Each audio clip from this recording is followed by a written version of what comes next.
What's up, guys? Thanks for coming to Gaming Canada with me. This week in Homebrew, Wii U Edition is going to revolve around WiiU USB Helper being discontinued, a new plugin that allows you to run cheats, codes, and mods all at the same time, a new game being released for the Wii and the Wii U, as well as a PSP emulator that has just dropped in alpha for the Wii U. This is absolutely crazy. I want you guys to stay tuned. We got lots of stuff to cover.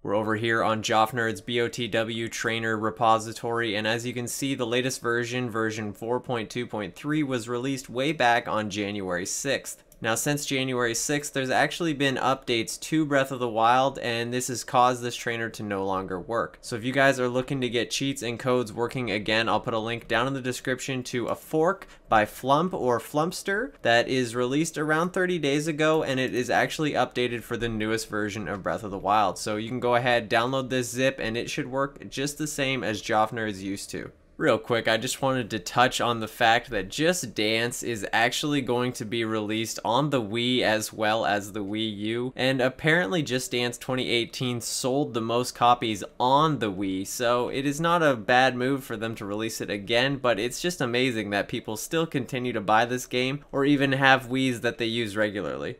As you can see, it'll be available October 23rd, so go ahead and get your Just Dance 2019.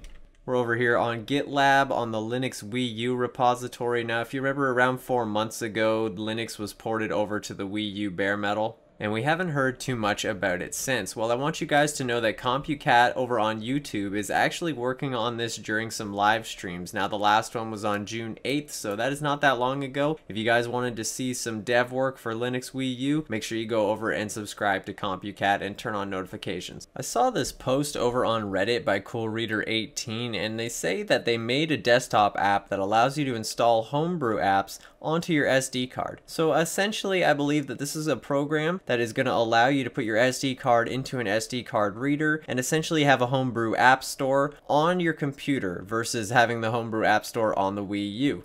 There currently isn't a compiled release, but I will show you guys some cool screenshots down here. As you can see, here's all the different Homebrew apps, and you can go ahead and click on one and then click on download, much like the Homebrew App Store on the Wii U, and then you can go ahead, put your SD card into your Wii U.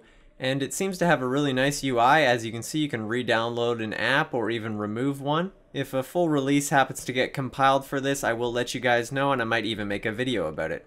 Over here on GBA Temp, and you guys should recognize this name right here. Michelle has basically been instrumental in almost everything homebrew for the Wii U. And if they hadn't already achieved God status, they have made a new release called the Wii U plugin system. Now, to basically put this simply, the Wii U plugin system allows you to load multiple plugins on your Wii U which enhance your experience. For example, you could mod your games, use a USB controller, swap your gamepad and TV, and much more. So if you guys know, there is currently a limitation on how much homebrew you can load on the Wii U, as a lot of the homebrews take over the Me channel. Say I tried to load SD Caffeine because I wanted to mod my games, I couldn't load TCP Gecko and go ahead and use Breath of the Wild Trainer. Now, the Wii U plugin system is going to go ahead and allow you to work around that completely and allow you to run as many things as you want. You could use HID to VPad and use a PS3 controller. You could use swap DRC to swap your gamepad and TV screen. And you could load TCP Gecko to use Breath of the Wild Trainer or any other cheats. Currently, there is only a few plugins that exist, but there is going to be support for up to 32 plugins at the same time. You can go ahead and try out SD Caffeine, HID to VPad, PadCon, which just turns off the screen of your gamepad, or SwipSwapMe, which is actually a clone of SwapDRC. Hopefully in the future we will see a lot more plugins made for this, but this is already a fantastic start and I can't wait to try this out myself. Now, this is extremely related to that last post. As you can see, we're over here on Michelle's Twitter page, and they created a plugin for the Wii U plugin system that allows you to stream the Wii U gamepad via MJPEG over HTTP to any browser. It's currently just a proof of concept, but if you guys watch this video, this Wii U gamepad is streaming to a browser on a cell phone. How absolutely ridiculous is that? Now obviously you could do this on a computer as well, and this is maybe going to open up a bunch of doors for streamers that don't have a capture card. I've skipped a little bit further ahead in the video, and as you can see, Mario Kart 8 is loaded and it is streaming to a computer browser. Now there is a slight bit of latency. You probably couldn't play it off of the screen, but honestly it looks about as good as NTR Viewer on a 3DS. Absolutely epic stuff happening in the Wii U scene. Over here on GBA Temp again, and this is a tutorial on how to use a Game Boy Advance as a controller on your Wii U, Wii, or GameCube. Now this is going to require you to have a Wii U with a GameCube adapter, as well as a Game Boy Advance link cable. Now this was a specific cable that was released for the GameCube that allowed you to connect the GBA to the GameCube to have functionality in some games such as Animal Crossing.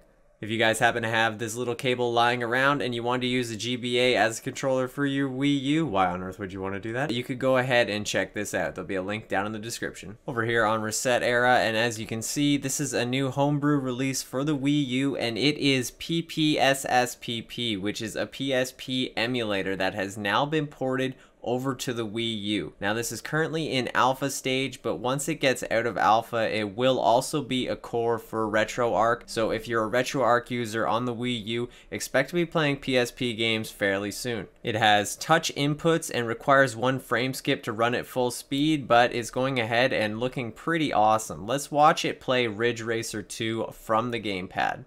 Here's a little blurry look at the layout. There is Ridge Racer as well as Castlevania. I believe he's going to tap Ridge Racer and go ahead and we'll see how it runs. Here's the game starting up. It actually seems to be running really well and actually looks awesome on the Wii U gamepad. I guess the Wii U gamepad is basically just a big PSP, so why not, eh? Here's actual gameplay. The game seems to be running absolutely phenomenally. I am super impressed and I hope to see some big things from this emulator in the future. Last but not least, we're over here on Reddit, and I'm going to show you guys 3 different solutions to WiiU USB Helper being discontinued. Now, if you didn't hear, the creator of WiiU USB Helper for personal reasons decided to discontinue the program, and it is currently closed source, so no one can really mess around with it. All we can do is get our old versions working. Now, if someone does not have this already installed, then this is going to help you, as well as you're going to be able to download one of the old installers and then use the workaround to get it working. Up first is Failed Shack's workaround, which basically allows you to download a launcher and an old version of WiiU USB Helper and go ahead and use that launcher to get it to open up. There is a link to this thread in the description, but I will also put a link to this YouTube video by BSOD Gaming that shows you how to use this new workaround. Over here is another thread by Morphe1984, and it's an alternative workaround for the Wii USB Helper without using Failed Shack's launcher. There's a whole tutorial on how to install this here if you want. Again, links will be down in the description. Last up is FunkyU. Now this is a GUI for FunkyU, so you're going to want to get this. It allows you to basically avoid using the Python scripts and gives you a little bit more of a simple interface. Now FunkyU is going to work very similar to Wii USB Helper. It's going to use the title keys to pull games from the eShop. Well, I suppose that's about it. I've got you guys all caught up on the Wii U homebrew, and I hope I have now provided you with a couple solutions for Wii U USB Helper no longer working. If you guys like the video, please give me a thumbs up. It really helps out the channel, and if you wanted to subscribe for more, that would probably be awesome too. If you had any questions or comments, head down to that comment section and start typing. Much love. I'll catch you guys next time. Peace.